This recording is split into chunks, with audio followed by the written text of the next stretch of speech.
Today, we're going to connect two ideas that seem like they are worlds apart. We're going to talk about the search for giant alien structures in deep space and the experience of having your life completely fall apart. Believe it or not, they have almost everything to do with each other. So, yeah, here's the central question. And I know what you're thinking. It sounds a little crazy, right? One topic is pure astrophysics and the other is about grief and loss. But stick with me because there's a really beautiful universal idea that ties them together. So, our story starts out there, in the quiet, immense blackness of space. And it begins with a question that's been bugging us for a long time. If the universe is so huge, where is everybody? Well, back in 1960, a physicist named Freeman Dyson came along with this totally radical idea. He said, maybe we're doing this all wrong. Instead of listening for tiny little radio signals, maybe we should be looking for something huge, something that would cast a shadow we couldn't miss. And this is the wild concept he came up with, a Dyson sphere. Now, it's probably not a solid shell like you see in the movies. It's more likely a massive swarm of satellites and habitats all orbiting a star. But the goal is pretty straightforward. Capture pretty much all the energy your star is putting out. Because why wouldn't you? That's where the real power is. I mean, just look at that number. That's how much energy our sun cranks out every single second. It's an absolutely mind-boggling amount. And for a civilization that's been around for, say, a few million years, figuring out how to harness that isn't just a neat trick. It's probably the next logical step you'd have to take to keep growing. Okay, so how in the world would we even spot one of these things? It's not like you can just point a telescope and see a giant sphere light years away. The trick isn't to look for the structure itself. The trick is to look for the weird signature it leaves on its star's light. And this is where a basic law of physics becomes our ultimate clue. See, the second law of thermodynamics is undefeated. There's no such thing as a 100% efficient machine. Anytime you use energy, you generate waste heat. And for a power plant the size of a solar system, well, that's going to be a lot of waste heat. It's a fingerprint that technology just can't wipe away. So this gives us a very specific thing to hunt for. A normal star like our sun shines brightly in visible light, but a star surrounded by a Dyson sphere would look weird. Most of its visible light would be blocked, so it would seem way too dim. But, and here's the key, all that captured energy being used would have to be radiated away as heat, making it glow like crazy in infrared light. It's a total mismatch. And you know what? We actually thought we found one. A star called Tabby Star started dimming in these bizarre, massive ways, up to 22%. It was a huge crack in its normal behavior, and for a minute, everyone was whispering alien megastructure. But when they looked for that telltale infrared glow, there was nothing there.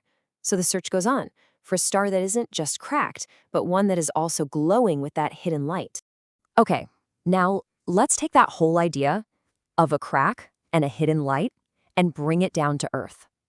Right down into the middle of the human experience. Because the exact same principles apply. The poet Rumi wrote this centuries ago, and it's the perfect bridge for this journey.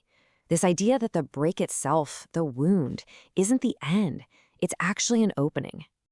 I mean, think about it. We all do this, right? From the time we're young, we build this shell around ourselves. It's made up of our job, our relationships, our plans for the future, our whole identity. We want our life to be this solid, seamless, perfect thing. And then something happens. A loss, a failure, a betrayal. And that shell we built just shatters into a million pieces. Suddenly, life isn't seamless anymore. There's a before you and an after you. And you're just standing there in the ruins wondering what comes next. But here's the thing. This is not just a story about destruction. Because what can happen after that shattering? Well, it can be one of the most transformative things imaginable.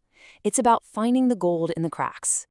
The Japanese art of kintsugi is the most beautiful metaphor for this.